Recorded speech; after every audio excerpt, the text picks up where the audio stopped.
parte del cladograma tuvo un evento vicariante, es decir, se formó una montaña, se separó un continente, lo que quieran. La explicación alternativa estaría, o sea, en el cuadro de la derecha, arriba, tienen una explicación cladista en la que cada evento de especiación les da un área diferente, y la hipótesis alternativa sería la explicación por medio de dispersión, que estaría en B, en la cual tienen los movimientos de las especies a través de las barreras. Es decir, la especie que llegó a la zona de Triangulito en A tuvo que haberse movido por una barrera que es X para llegar a las otras zonas, y luego de la zona que tiene como una W, tuvo que pasar otra barrera para llegar a la zona C. Entonces, las dos interpretaciones contrastantes de esta distribución de estas especies es eventos vicariantes como en A, o eventos de especiación a través de barreras como en B. Entonces, lo más simple de este análisis es que tienen 6 áreas de distribución en este ejemplo. Las áreas están con números 1, 2, 3, 4, etcétera, y las especies están con letras A, B, C, M, N, etcétera, ¿no? Entonces, tienen estas áreas y esas distribuciones.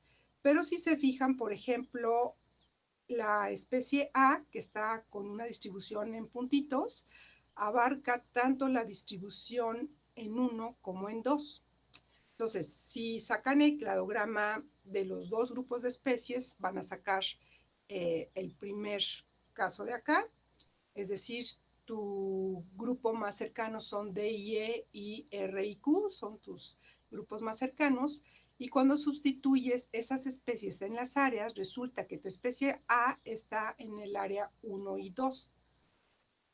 Entonces eso te causa problemas porque no podrías postular realmente un evento vicariante, ¿no? Entonces lo que hace el método más simple de este tipo de análisis es que se deshace de la información inconsistente, y ese sí es un problema porque estás desechando información que potencialmente podría servirte. Entonces en el cladograma de áreas de hasta abajo eliminan el área que tiene conflicto, quitan la 2, y entonces los cladogramas de área quedan 1, 3, 5, 6, y entonces sí les queda muy bien también con el otro. ¿Cuáles son las ventajas y desventajas? Primero, permite encontrar un cladograma de áreas, aun cuando hayan tenido procesos de dispersión y de extinción, pero en cuanto tienen alguna inconsistencia, no las puede explicar, solamente las elimina. Entonces, bueno, pues como que tampoco suena muy bien, ¿no? Hay otra técnica que desarrolló Willey, que se llama mapas primarios o de especies ancestrales, y lo que hace es que en vez de eliminar lo que le causa inconsistencia, los examina y busca una explicación para esto, ¿no? Pudo haber sido que hubo un evento de dispersión, que el área se fragmentó, que hubo un aislamiento periférico. Y entonces lo que hace es que parte de que había un área ancestral única para todas estas especies, postula diferentes rutas para resolver la distribución esta de puntitos de A, que estaba en el área 1 y en la 2, y luego busca rutas, por ejemplo, una que va del A a B, D, E, F, etcétera, y entonces el que la especie A esté en 2 áreas a lo mejor se debe a un aislamiento periférico y un evento de vicarianza que no te ha llevado todavía a que la segunda población sea una especie diferente, es decir, no ha acumulado las suficientes diferencias.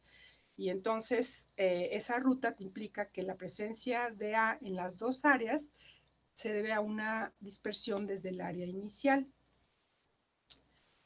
Hay otro que hace filogenética cuantitativa en series de transformación, y ese lo que hace es obtener mapas biogeográficos como formas de hacer una hipótesis biogeográfica. Y entonces un mapa biogeográfico te describe la asociación entre las interacciones del grupo y las localidades en las que están esos taxones. Entonces, como es la técnica, es que primero igual sustituyes el área de cada taxón terminal en el cladograma, haces todas las posibles optimizaciones. Eso lo hacen en un programa de cladística en el que le dicen si sus caracteres son ordenados, es decir, van de 1 a 2, de 2 a 3, de 3 a 4, o si pueden ir en cualquier orden o si pueden regresar. Esas son las famosas optimizaciones. Luego especifica todas las relaciones del vecino más cercano, considerando las áreas en las que están. Luego cuenta el número de vecinos más cercanos para todos los diferentes estados y produce una matriz de conectividad.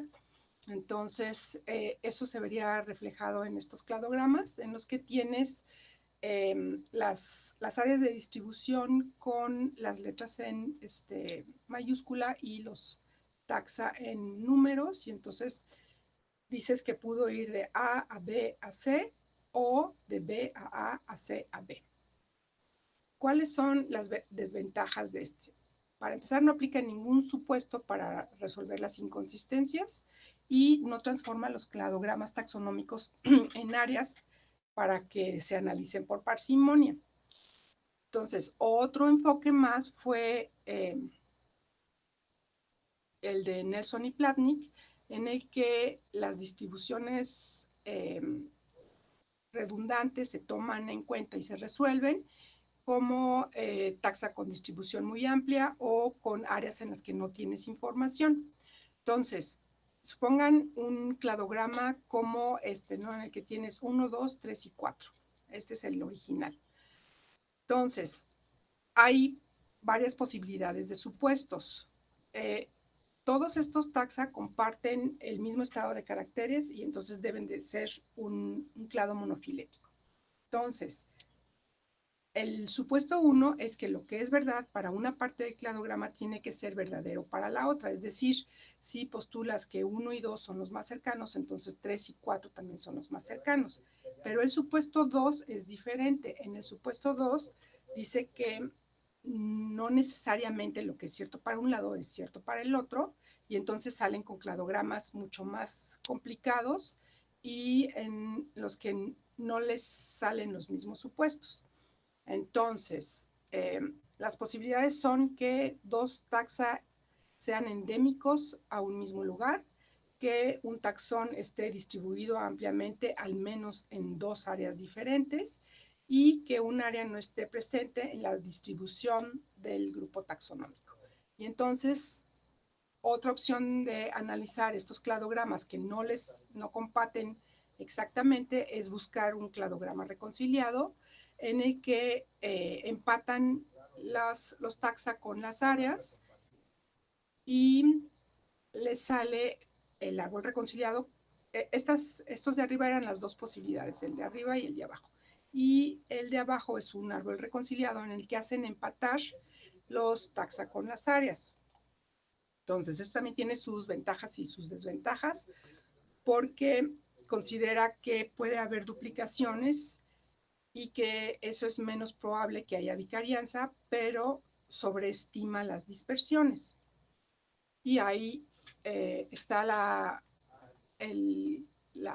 teoría de la explicación más simple, es la más probable, entonces están usando parsimonia, y hay algunos que salen muy bien, ¿no? En el que por especie tienes un área de distribución, como en el que puse en azul, ahí no tienes ningún dato conflictivo, pero en el de la derecha, ahí hay un área que falta, el B no tiene ningún elemento.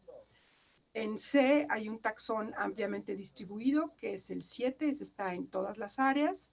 Hay el D es una distribución redundante en la que solo una especie está en una sola área, todas las demás están prácticamente en todas las áreas, excepto C, que no están en el área 9.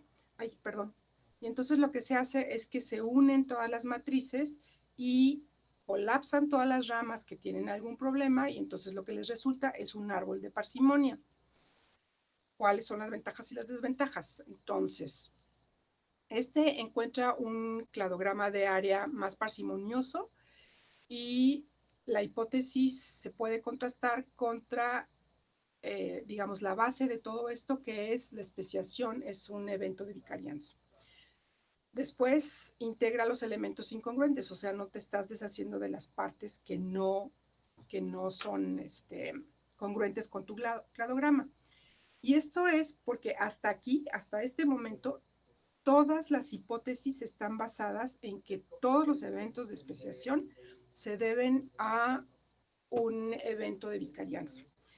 Cuando hace algunas semanas yo les dije, hay especiación vicariante, pero también hay especiación simpátrica. Y también está ya muy demostrado que hay eventos de dispersión. Entonces, todos estos que fueron así como muy obcecados en que las áreas te representaban endemismos por eventos de vicarianza, empezó a cuestionarse y empezar a pensar, bueno, a lo mejor es mucho más complicado y no necesariamente todo representa un evento de vicarianza. Y entonces, hacia fines de los 90, hubo como una forma un poco más laxa de ver esto, y entonces se habló de eventos de dispersión y vicarianza, se llama DIVA, en el que la posibilidad de dispersión en los ancestros se reconoce como muy probable, y entonces si tienes especiación, también tienes extinción, también tienes especiación simpátrica y también tienes dispersión. Entonces el problema es que el modelo nulo está basado en una especiación por vicarianza, entonces la especiación alopátrica tiene que ser más frecuente. ¿Cuáles son las ventajas? No restringe la relación de área a un patrón jerárquico, no hace suposiciones sobre un único escenario, es decir, no a fuerzas tienes que reconciliar todas las áreas de dispersión de tus elementos. Puede utilizarse en diferentes eventos geológicos, y lo que resulta no es un cladograma de áreas como todos los anteriores, sino que es una reconstrucción de la evolución del grupo y la evolución de las áreas en las que ha estado ese grupo. Entonces, ni la dispersión ni la extinción se pueden predecir, ni están siempre evidentes en la historia, en los fósiles, en lo que quieran. Y entonces hay áreas que vuelven a tener un contacto y estas áreas que se ven separados se vuelven a unir, y entonces tienes más problemas que analizar. La otra es que puedes introducir elementos falsos cuando haces una reconstrucción óptima, y luego minimizas las posibilidades de extinciones y dispersiones al azar. Bueno, ¿alguna pregunta hasta aquí? Todos los que están antes de DIVA son diferentes formas de analizar cladogramas de área. Unos están basados en parsimonia, otros en reconciliación de áreas, otros en empatar cladogramas, etc. ¿Hasta ahí tienen algún problema? ¿Pregunta o algo?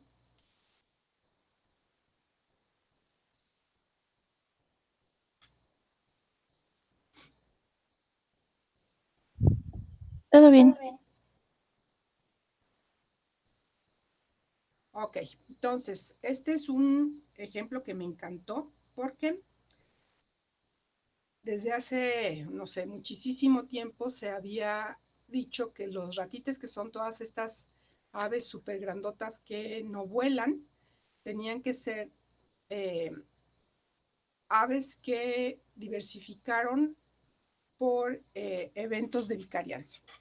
Entonces, la postulación típica para este grupo era que eran aves que se originaron en Gondwana, porque si se fijan, actualmente los que todavía existen están solo en el hemisferio sur, Sudamérica, África, Madagascar, Australia, Nueva Guinea, ¿sí? Entonces, la postulación de estos siempre fue que, dado que no vuelan, son muy grandes y solo están en el hemisferio sur, eran de un origen gondwana, y entonces cuando se habían separado los continentes, cada uno había agarrado su ruta filogenética y habían especiado de manera diferente. Pero en el 2017 publicaron de Phylogenetics and Morphology of the Extinct Paleoagnats, que les da el origen real de los ratites, y lo que hicieron ellos fue sacar las secuencias de ADN nuclear y mitocondrial, no nada más de las especies vivas, sino de una cosa que llaman un subfósil que encontraron de grupos extintos en Madagascar, que son estos dos géneros. Es más complicado de lo que les voy a decir, porque también vieron en qué momento esas aves dejaron de volar y en qué momento formaron estos taxa muy grandes, ¿no? Entonces, el evento que dispara el hecho de que se conviertan en aves gigantescas y no vuelen fue que empezaron a tener unos huevos impresionantemente pesados para el tamaño del organismo. Entonces, abajo está la divergencia en millones de años. Acá están las eras, Triásico, Jurásico, Cretácico y no sé qué. Y entonces, en este verde está el primer evento de diversificación que dio origen a las aves. Y luego aquí en el Cretácico tardío, como a los 60 y tantos millones de años, está el primer cladogénesis de los paleognatas, en donde obviamente están todos estos ratites, ¿no? Y sacaron las filogenias de todos, y entonces encuentran, estas ramas rojas son todos los que son fósiles, y resulta que los más basales en este grupo filogenético están en el hemisferio norte. Entonces, no es un grupo que se haya originado en el hemisferio sur, porque los más antiguos están en el hemisferio norte. Y luego acá están todos los notopaleognatas, en donde están todos los ratites, ¿no? Entonces, estos son los diferentes análisis. En este caso son máximas probabilidades, no nada más por ADN, sino por morfologías, y les sale exactamente igual. Los grupos más antiguos están en el hemisferio norte.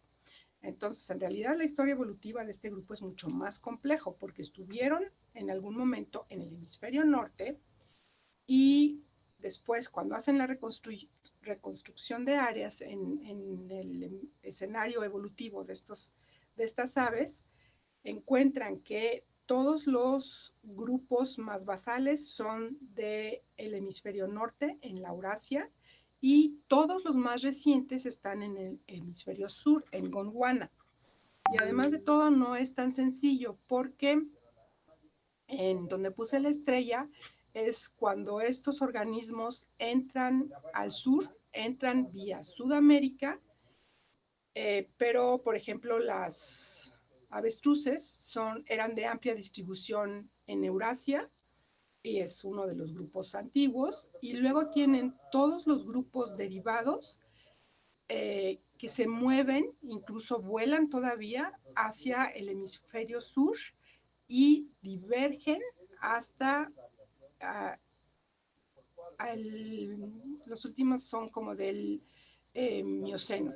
Estos también fueron los que tomaron la oportunidad de diversificar y crecer de ese tamaño en el momento que se extinguen los dinosaurios. Esta raya roja representa el cambio entre el Cretácico y el Terciario, y es justamente cuando divergen. Entonces, el tamaño de las bolas, eso representa el tamaño del huevo con respecto al tamaño del animal. Y entonces vean, por ejemplo, los kiwis, que en realidad ni siquiera son tan grandes, tienen una relación de un huevo especialmente gigantesco. Entonces, una vez que tienen estas filogenias bien resueltas, que tienen los ancestros establecidos en el norte, etcétera, ¿cómo se explica la evolución de este grupo? No es tan sencillo así como que se separaron en masas terrestres y se diversificaron. No, el ancestro, el paleognato, era un animal que podía volar. Se originó al finales del Cretácico en el hemisferio norte, lo que nadie se esperaba. Se movieron hacia todas las masas de tierra derivadas de Gondwana, como por ejemplo Nueva Zelanda y Madagascar. Ahí les fue muy mal porque, por ejemplo, en Madagascar prácticamente todos se extinguieron, pero fue un movimiento a través de áreas con mar, es decir, no se fueron con las masas terrestres. Su dispersión fue activa. Y después de que se movieron, hasta entonces se volvieron unas aves gigantes que evolucionaron ya de manera independiente en las diferentes masas terrestres. Y ya. ¿Alguna pregunta? Entonces, bueno, espero que les quede muy claro que estamos en un momento súper importante en todo este rollo de biogeografía, porque ahora sí están sacando unas filogenias muy cercanas a la realidad. Y si están pudiendo sacar filogenias moleculares a partir de fósiles, entonces sí ya tienen una evidencia muy, muy concreta de cómo están evolucionando estos grupos, ¿no?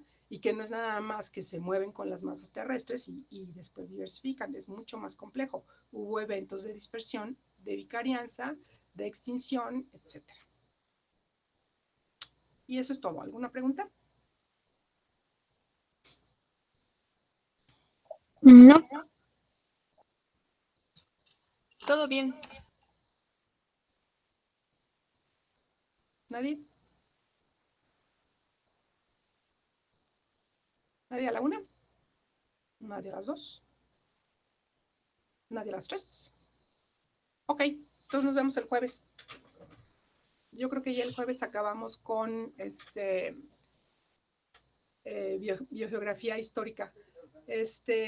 Esta semana les reviso los exámenes y les mando sus calificaciones. ¿Ok? Ok, gracias. Bueno, Ok, gracias, doctor. Bye. Bye.